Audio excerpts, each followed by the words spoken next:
اے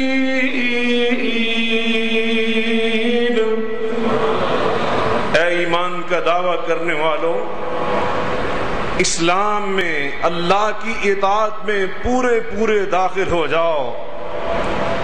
پورے داخل ہونے کا نام ایمان ہے۔ اسلام کی تمام تعلیمات کو اپنانے کا نام اسلام اور مسلمان ہونا ہے۔ جو دل کو اچھا لگے وہ انسان کرے، اور جس کا طبیعت پر بوجھ محسوس ہو اس کو چھوڑ دیا جائے۔ یہ یہودیوں کا طرز عمل ہے، اسلام والوں کا طرز عمل نہیں۔ افتؤمنون ببعض الکتاب وتکفرون ببعض، وہ اللہ کی کتاب کی بعض تعلیمات پر ایمان لاتے تھے اور بعض کا انکار کر دیتے تھے۔ آج ہمیں اپنا جائزہ لینا ہے کہ کتنے مسلمان ایسے ہیں کہ جو نماز پڑھتے ہیں، رمضان کے روزے بھی رکھتے ہیں، مگر صحیح طور پر زکوٰۃ نہیں نکالتے۔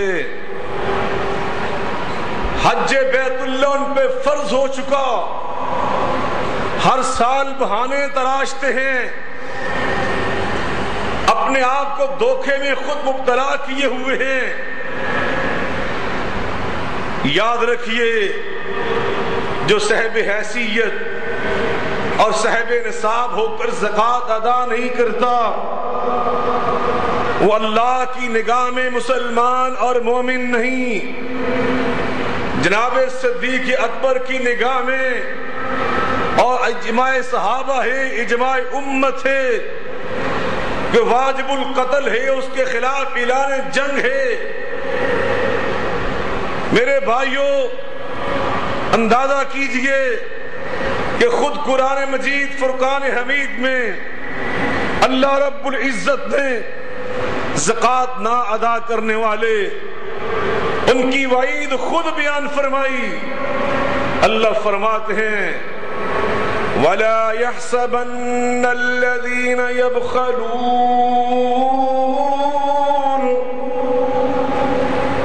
وَلَا يَحْسَبَنَّ الَّذِينَ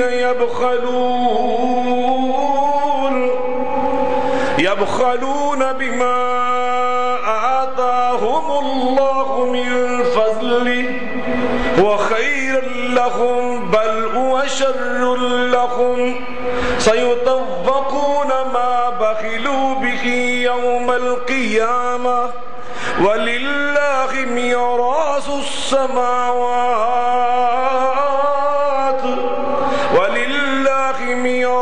السَّمَاوَاتِ وَالْأَرْضِ وَاللَّهُ بِمَا تَعْمَلُونَ خَبِيرٌ۔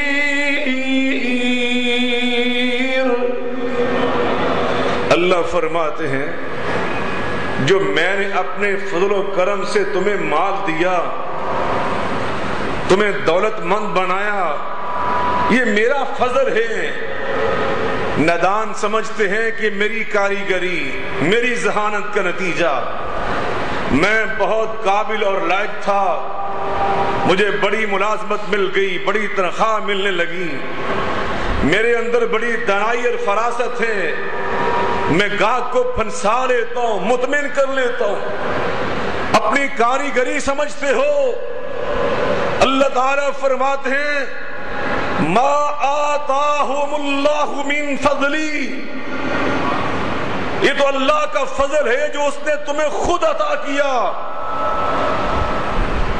مگر نہ دنیا نے اپنی آنکھوں سے دیکھا۔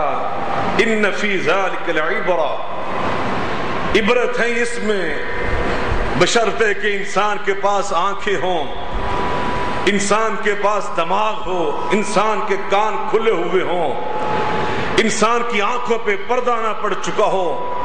عبرت ہے۔ سیلاب زدگان کا انٹرویو لیا جا رہا تھا، ایک بزرگوں سے اینکر نے پوچھا جناب آپ پہلے کیا کرتے تھے، آپ کے پاس کیا کچھ تھا؟ اس نے روتے ہوئے کہا سیلاب سے پہلے میرے پاس دنیا کا ہر ساز و سامان تھا، اب میرے پاس کچھ بھی نہ رہا۔ کہاں گئی تمہاری کاریگری؟ کہاں گئی تمہاری ذہانت اور فطانت؟ اللہ سے ڈرو، جو کچھ میرے اور تیرے پاس ہے یہ اللہ کے فضل کا نتیجہ، کوئی تیری ذہانت کا کرشمہ نہیں، کوئی تیری کاریگری کا رزلٹ نہیں۔ اللہ فرماتے میں نے اپنا فضل تمہیں دیا اور تم کیا کرتے ہو؟ یبخلون، تم بخل کرتے ہو، میرے دیے مال کو میری راہ میں خرچ نہیں کرتے، اور غمان یہ کرتے ہوا خیر اللہم، بخل کر کے، کنجوسی کر کے، اللہ کی راہ میں خرچ نہ کر کے تم اپنے لیے خیر کر رہے ہو، بھلائی کر رہے ہو، اپنا فائدہ کر رہے ہو، بل ہوا شر لہم۔ اللہ مالک الملک فرماتے ہیں ایسا کرنے والے اپنے لیے برا کر رہے ہیں، اپنے لیے برا۔ یہ کون فرما رہا ہے؟ اللہ فرما رہے ہیں۔ فرمایا دنیا کی تباہیاں تو تم اپنی آنکھوں سے دیکھو گے، قیامت تمہیں ابھی نظر نہیں آتی، اس لیے میں بھی یہاں پہ بتاتا ہوں سَيُطَوَّقُونَ مَا بَخِلُوا بِهِ يَوْمَ الْقِيَامَةِ، قیامت کا دن ہوگا اور یہی مال بڑا ازدہا بنا کر تیرے گلے میں توق کی طرح ڈال دیا جائے گا۔ نبی کریم علیہ السلام نے فرمایا زکوٰۃ نہ ادا کرنے والا اللہ اس کے مال اور اس کے خزانے کو سانپ بنائے گا، ازدہا کی شکل دے گا اور قیامت کے دن اس کے گلے میں ڈال دے گا، اور وہ مال اور وہ سانپ اس کے جبڑوں کو یہاں سے پکڑ کے کھینچے گا اور کہے گا انا مالو کا وانا کنزو کا، میں ہوں تیرا مال، میں ہوں تیرا خزانہ۔ یقیناً آج منافقت انسان کے دلوں پہ چھا چکی ہے۔ نبی پاک کی یہ حدیث آپ نے سن لی، اگر یہ حدیث سن کر بھی ہمارے اندر کوئی تبدیلی نظر نہیں آتی، کوئی کھلبلی نہیں مچتی کہ ہم کیا کر رہے ہیں اور جو ہم کر رہے ہیں اس کا رزلٹ کیا ہونے والا، ہمارے ساتھ کیا ہونے والا، میں سمجھتا اس سے بڑی اور منافقت کیا ہے کہ اللہ کے رسول علیہ السلام کی بات بھی ہمیں یقین نہ آئے، خود اللہ کی بات بھی ہمیں یقین نہ آئے۔ اللہ تعالیٰ فرماتے قیامت کے دن تیرے گلے میں یہ مال توق بنا کے ڈالا جائے گا، اس توق کی وضاحت نبی پاک نے فرمائی، وہ سانپ اور اژدہا کی شکل میں ہوگا اور وہ خود پکارے گا، آوازیں دے گا میں اس کا مال ہوں، میں اس کا خزانہ ہوں۔ اللہ تعالیٰ فرماتے ہیں یہ زکوٰۃ کی بات ہو رہی ہے، تمہارے بھلے کی بات ہو رہی ہے، مگر میں تمہارا محتاج نہیں ہوں، میں تمہارے پیسے کا ضرورت مند نہیں ہوں۔